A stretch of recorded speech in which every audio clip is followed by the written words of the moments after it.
menjadi keniscayaanlah bagi kita untuk bersyukur kepada Allah Subhanahu wa Ta'ala. Nikmat yang hari ini kita peroleh luar biasa sekali. Kita dipertemukan di ruang dan villa yang berbahagia ini.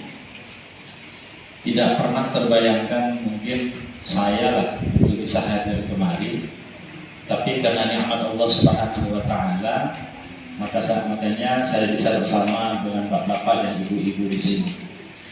Tidak saja nikmat itu yang kita rasakan, tentu juga silaturahmi kita di sini.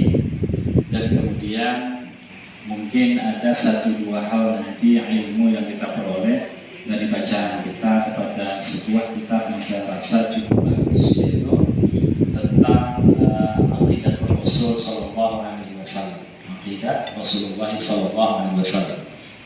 Hormat saya kepada Pak Ketua kita, Pak Rektor, tetap azanallahu wa iyyakum jami'an, dan juga Bapak-bapak semua yang ada di sini yang terlibat dalam struktur kepengurusan maupun anggota dan jamaah yang berhadir di ruangan ini. Sekali lagi saya doakan arsyadani Allah wa iyyakum jami'an. Salawat dan salam atas junjungan kita, qudwah kita, uswah kita, Habibuna Rasulullah Sallallahu Alaihi Wasallam. Terasa betapa nikmatnya menjadi pengikut Nabi Muhammad, karena tatkala kita bersyahadat kepada Allah dan bersyahadat kepada Rasulullah, sudah ada jaminan surga untuk kita. Tapi apakah prosesnya itu nanti melalui neraka dulu? Itu nggak tahu lah kita, ya kan? Tapi kita berdoa semua nggak adalah proses itu. Mudah-mudahan kita bisa masuk surga tanpa hisab.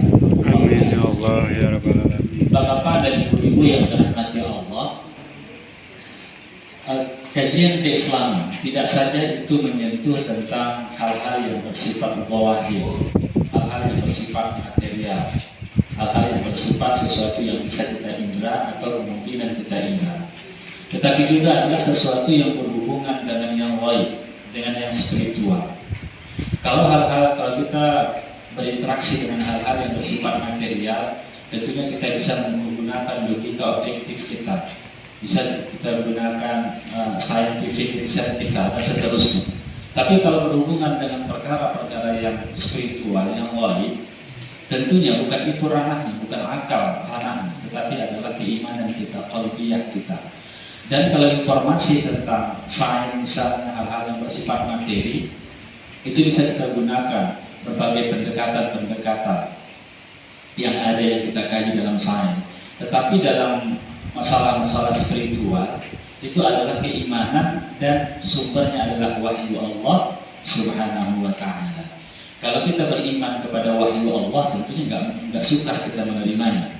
Tapi terkadang di antara manusia, bukan kita di sini, mencoba melakukan paradoks di situ, menggunakan metodologi hal-hal yang bersifat keimanan itu dengan metodologi sains, misalnya sains material. Tetapi sesungguhnya tidaklah demikian, karena kita pun kata Allah Subhanahu wa Ta'ala itu diciptakan dari dua nikmat, zahir dan batin. Alam tarau anna Allah sakhkhara lakum ma fis samawati wa ma fil ardh wa asbagha 'alaikum ni'amahu zahiratan wa batinah. Apakah kamu tidak memperhatikan bagaimana Allah menundukkan langit dan bumi, yakni tentunya dengan hukum-hukum kauniyah yang Allah ciptakan, sunnatullah. Apakah kamu tidak memperhatikan itu?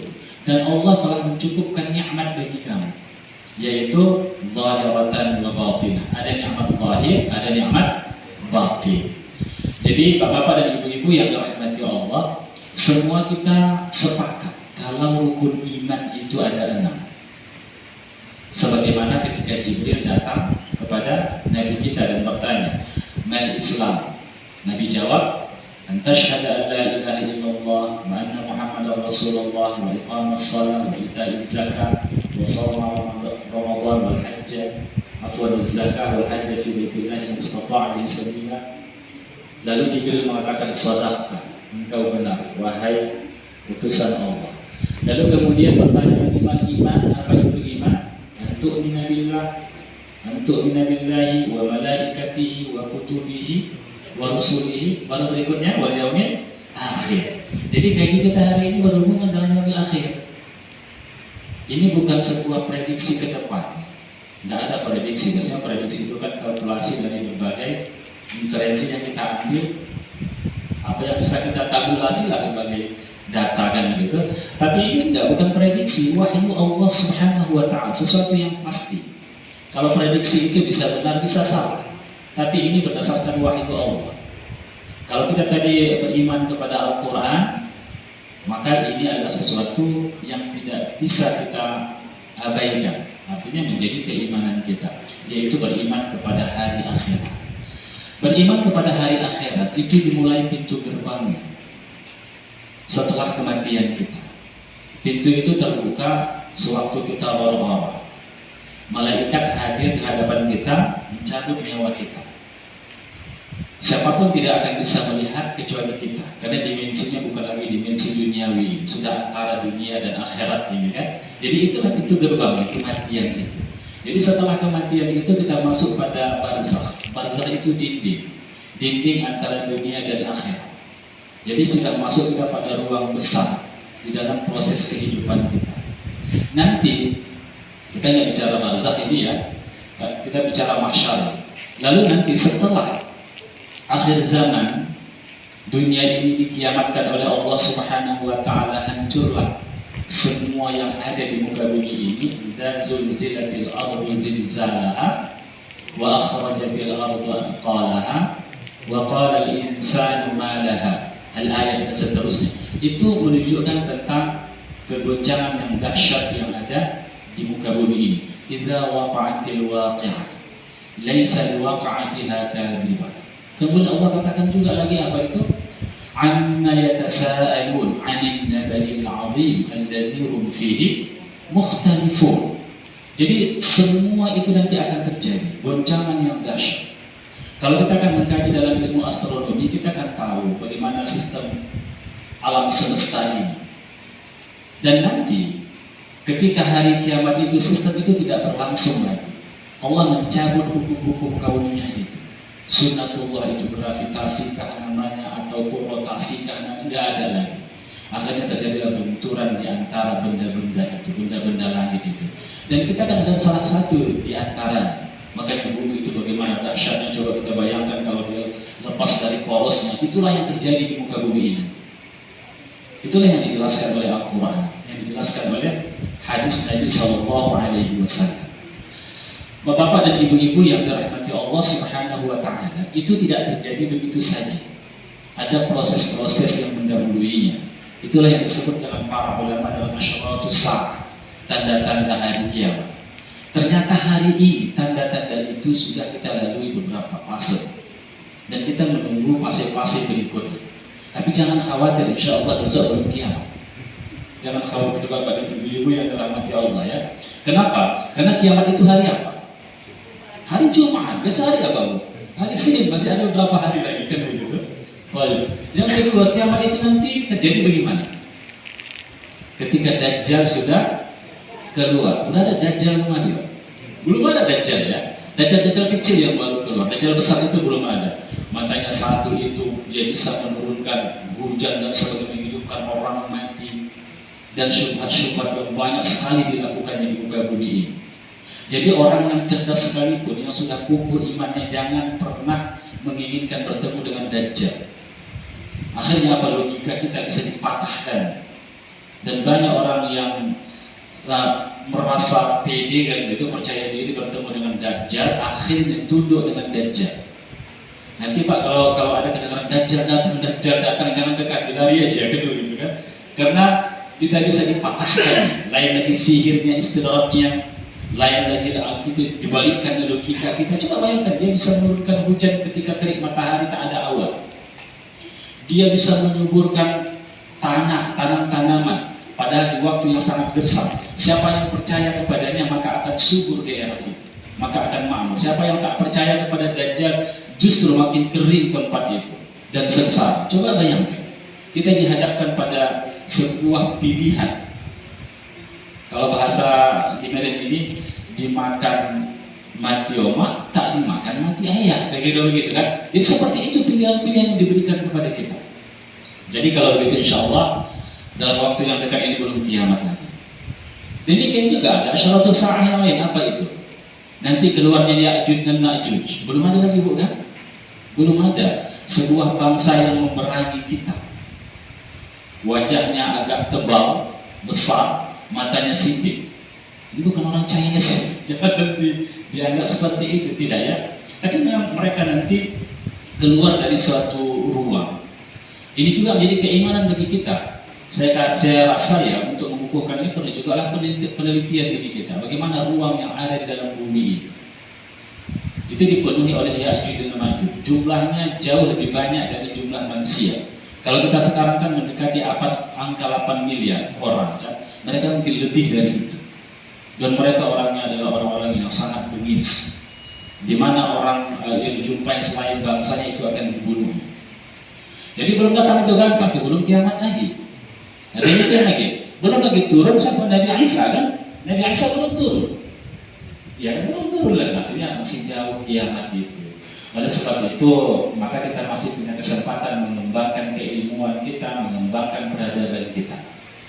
Karena begini, saya ingin menekankan ini begini, karena banyak juga kita lihat ada ustaz-ustaz hari kiamat, ustaz-ustaz akhir zaman, seakan-akan mengatakan besok itu kiamat. Karena gitu, padahal tidak. Semua itu adalah fi ilmillah, di dalam ilmu Allah Subhanahu wa ta'ala. Karena banyak sekali persyaratan-persyaratan baru nanti kiamat itu. Demikian lagi, la taqumu as-sa'ah hatta la yabqa 'ala wajhil ardi man yaqulu Allah. Tak akan terjadi kiamat sehingga tidak ada orang lagi yang menyebut Allah. Baru kiamat. Inilah luar biasa zikir itu, Pak ya. Kita menyebut Allahu Akbar saja, itu menjadi pasar bumi dunia ini enggak kiamat. Luar biasa zikir. Jadi enggak ada orang yang menyebut Allah lagi. Tidak ada orang mengatakan la ilaha illallah. Tak ada orang mengatakan subhanallah. Barulah terjadi kiamat. Di sini banyak orang-orang soleh. Mudah-mudahan, insya Allah, iya kan? Masih sholat kita, masih bersolawat kita tadi, masih apa lagi membaca tasbih kita lagi. Insya Allah masih jauh lagi. Begitu juga, la taqumu as-sa'ah hatta lam yahujja fi baitillah. Enggak akan terjadi kiamat sehingga tidak ada orang yang haji ke Baitullah. Kita di sini daftar tunggunya berapa tahun itu di Kota Medan ini? 25 tahun kan? Di beberapa daerah ada sampai 40 tahun. Bahkan katanya ada yang hampir mencapai angka 90 tahun daftar tunggunya, waiting list. Coba bayangkan antusias kita untuk melaksanakan ibadah haji. Kalau begitu masih lama lagi. Janganlah bikin kampung-kampung hari kiamat itu antara kita. Hiduplah kita secara normal. Kita beribadah, kita salat, kita berinteraksi, kita kembangkan peradaban kita, keilmuan kita. Namun juga kita punya persiapan karena ada kiamat masing-masing orang. Ada enggak kiamat kita masing-masing orang? Ada. Apa itu? Kematian kita. Itulah tadi kiamat bagi setiap orang, pintu gerbang bagi kita. Saya ingin membacakan beberapa hal ibu yang dirahmati Allah dan bapak yang dimuliakan oleh Allah Subhanahu wa ta'ala dalam kitab kita ini, bahwasanya nanti setelah hari kiamat bumi ini digoncangkan oleh Allah Subhanahu wa ta'ala, semuanya berterbangan. Maka manusia pun keluar dari kuburannya. Sib suara nasi ada khuruji minal kubur. Ada beberapa karakter mereka keluar dari kubur ya. Di antaranya, ketika kita keluar dari kubur, itu dengan apa yang kita lakukan saat itu. Kalau ada orang yang wafat sedang sholat, dia dibangkitkan berganti dalam keadaan sedang sholat.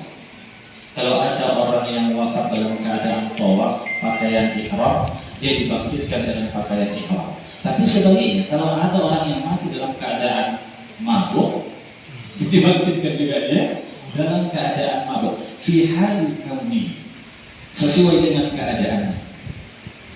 Jadi ada beberapa catatan yang menggembirakan kita sebagai orang yang beriman tatkala kita dibangkitkan dari kubur itu. Jadi kan setelah dunia ini hancur semua, jadi ada beberapa penjelasan para ulama. Nanti semua benda-benda langit ini, kan pada awalnya dunia ini kan berasal dari dari embun gas itu. Lalu terjadi Big Bang, maka terjadilah yang musyawarah di antara satu benda dan benda lain saling menjauh. Itulah terciptanya benda-benda langit itu kan, ada bumi, matahari dan sebagainya. Nanti akhirnya dia laksana bahwa ketika hari kiamat itu menyatu lagi. Semua benda-benda langit itu menyatu lagi. Jadi daya pengembangannya itu tidak ada lagi. Jadi apa namanya itu, black hole itu kan, jadi menyatu semua, akhirnya menjadi satu wadah. Karena dia dikatakan tempat manusia, itu disebut juga dengan al-ard, itu disebut dengan bumi. Coba bayangkan besarnya itu, besarnya pada masyarakat itu, ibu-ibu yang dirahmati Allah, para bapak yang dimuliakan oleh Allah, besarnya. Jadi semua manusia hari ini kan 8 miliar lebih kurang. Tapi kalau kita bandingkan dengan orang yang sudah wafat, mana lebih banyak? Sejak Nabi Adam, tentunya sudah sampai pada angka triliunan orang mungkin banyak. Itulah dihadirkan di planet baru itu. Tapi disebut juga dengan al-ard. Kita katakan al-ard jadi bumi baru, kira-kira. Itulah pada masyarakat.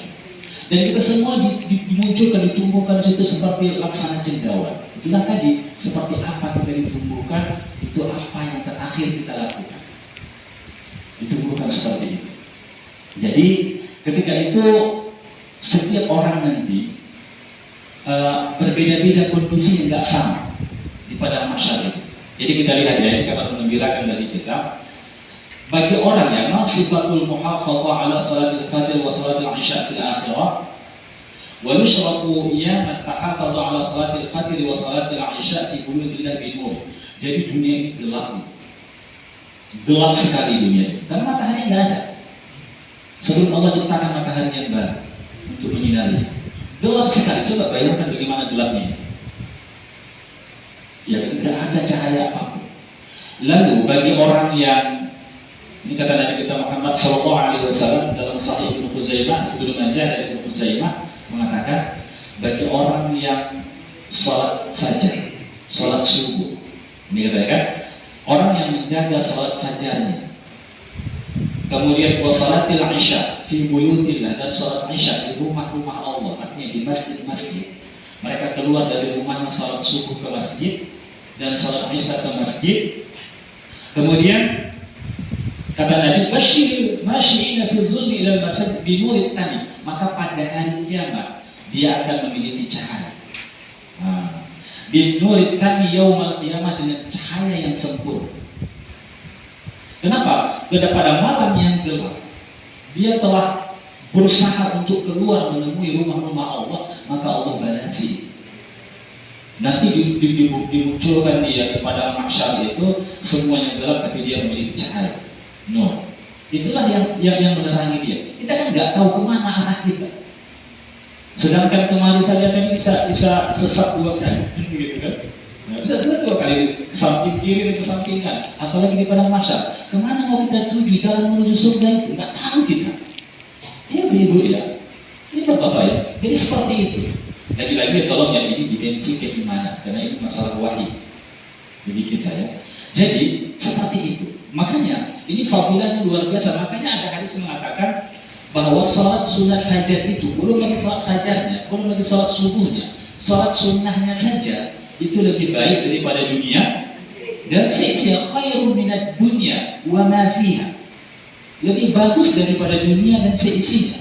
Maka mulai hari ini mudah-mudahan kita sudah melakukan itu kan. Salat 2 rakaat sebelum subuh itu jangan kita tinggalkan, ya kan? Itu baru salat sunat, dan salat wajibnya bagaimana lagi? Ternyata punya efek positif bagi kita di akhirat. Kemudian apalagi yang menjadi prioritas mendapatkan nur itu, wa in kunta hakiman adila wa waliyan muqsitan wa amiran ghayra zalim ra'yatika wa ahlika auladika jalasat yaumal qiyamati ala manabir min nur.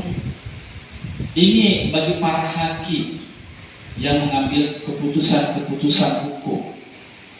Dia berlaku adil, atau dia seorang yang memiliki wilayah kekuasaan. Wilayah kekuasaan, dia muqsitan, dia berlaku adil, atau dia amiran ghairu zalim, dia seorang pemimpin yang tidak melakukan kezaliman li rakyatih, bagi rakyatnya, wa ahli, bagi keluarganya dan anak-anaknya. Maka dia di hari kiamat didudukkan di sebuah tempat manabir min nur, yaitu sebuah tempat yang penuh dengan cahaya. Nanti kan ada hadis berikutnya, nanti kalau kita keluar dari kubur kita itu di padang mahsyar itu, kita akan digiring oleh malaikat. Digiring oleh malaikat, memberikan kendaraan kepada kita. Jadi para hakim, para pemimpin yang berlaku adil itu, mereka diberikan tempat manabir min nur. Jadi kendaraan seperti dalam kencana lalu di sini Pak ya, cahayanya luar biasa. Seperti itu yang akan diperoleh. Ini hadis diriwayatkan oleh Imam Muslim. Hadis ini sahih. Kemudian bagaimana lagi? Kaifa hal syekh salih fil akhirah? Bagaimana kalau orang yang sudah tua dia wafat? Apakah dia dibangkitkan tetap dalam keadaan tua? Tidak. Jadi nanti kita mengatakan man syaba syaibatan fil Islam kana lahu nuran yaumal qiyamah. Jadi semua kita nanti dibangkitkan itu dalam keadaan masih muda. Dalam keadaan masih muda. Anak-anak dimudahkan sekitar umur 30 tahun, 33 tahun, orang tua pun dikembalikan seukuran itu. Pokoknya kita berada pada keadaan fisik kita yang sangat prima. Jadi begitu. Kalau kita tua bagaimana nanti? Tua kita wafat dalam keadaan Islam, kita hidup dalam Islam, maka kata Nabi, siapa yang syaba syaibatan telah dipenuhi oleh uban dia, tapi sudah tua itu kan. Nah, fil Islam, dia berada dalam Islam, maka baginya nuran yaumal qiyamah, uban-ubannya itu bisa menjadi cahaya di akhirat. Jadi nggak ada nikmat yang Allah ambil dari kita, apapun itu, sekecil apapun itu, kecuali ada kompensasinya ibu-ibu. Bapak yang mengerti Allah. Siapa yang mau pakai uban? Nggak ada kan? Uban putih ini. Nggak ada orang yang mau beruban kan gitu kan? Karena apa? Akan mendegradasi kegantengan kan begitu dia. Benar gitu kan? Itu kan nikmat itu kan? Ganteng itu kan nikmat. Cantik itu kan nikmat. Allah ambil sedikit dari kita sehingga kita beruban seperti ini. Ini nurun yaumal qiyamah. Menjadi nur yaumal pada hari kiamat. Jadi Bapak dan Ibu yang rahmati Allah, tidak ada sesuatu pun yang Allah ambil nikmat dari kita kecuali ada kompensasinya nanti bagi kita. Kemudian, kaifa hal as-sa'il fi haqqi siyam fil akhirah? Bagaimana nanti kalau orang yang dibangkitkan ya, orang yang sering berpuasa selain puasa-puasa wajib? Ini fadilahnya luar biasa ya. Selain puasa itu memudahkan kita sakaratul maut. Kalau orang yang sering puasa, selain puasa wajib, puasa sunnah mungkin, puasa Senin Kamis, apalagi puasa Yaumul Bir, puasa putih 13, 14, 15, puasa apa lagi? Masya Allah, siapa yang bisa puasa Daud? Luar biasa tidak puasa Daud, hari ini puasa, besok berbuka. Fadilahnya luar biasa ya. Kalau itu dilakukan karena Allah Subhanahu wa Ta'ala, bukan karena dia, ya kan? Bukan dia, tapi karena Allah Subhanahu wa Ta'ala, maka mudahlah rohnya lepas dari tubuh. Saya mengetahui ada seseorang ibu yang sering berpuasa, alhamdulillah, dia memang maradul maut, sakit yang mengantarkan kewafatannya, tapi keluar roh itu mudah saja, mudah sekali keluar roh itu. Kenapa? Kelaziman berpuasa. Saya baru melihat satu contoh, nggak tahu yang lain, mungkin bapak-bapak juga punya pengalaman di antara orang tua kita ya kan, yang melakukan puasa seperti itu. Selain itu ternyata di hari akhirat dia mendapatkan cahaya yaumul qiyamati nura. Di hari kiamat dia akan mendapatkan nur, cahaya dari Allah Subhanahu wa Ta'ala. Bagi siapa? Bagi orang yang sering melakukan berpuasa. Artinya apa? Di dalam gelap gulita itu dia bisa melihat arah di mana yang harus dia tuju. Karena kita nanti semua akan dikumpulkan dengan liwa Nabi, dengan benderanya Nabi. Di mana tahu kita itu kalau kita dalam kegelapan? Baik.